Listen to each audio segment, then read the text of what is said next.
مزن تهمت بر روی ملت من، مکن تحقیر مهاجر دادر من. مکن بدنام و رسوا نام تاجیک که می سوزد وجود مادر من. که تاجیک مرد بود و مرد خواهد ماند و مثل رستم و مسعود و سامان. زیخان گر خورد یک برده نان نخواهد کرد تف او بر نمکدان. اگرچه گشته است امروز او خوار، مده ناحق تو او را رنج بسیار. مزن مهر خطا بر ملت من که بیزار است او از قتل و کشتار.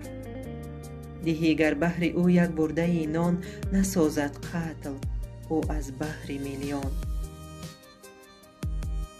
درون قلب او سرشار مهر است، چه میدانی تو ای بی مهر و ایمان؟ و جان ما ستم بسیار کردی، تو عیب خود به دیگر بار کردی. بی طرز از آه مردان مسافر، عجب تو ملتم را خوار کردی. نگاه کن سر به پا تاریخ تاجیک، زی آریایی تا امروز تاجیک. سراسر صلح و انسان پروری است، سیاست نامه شاهان تاجیک.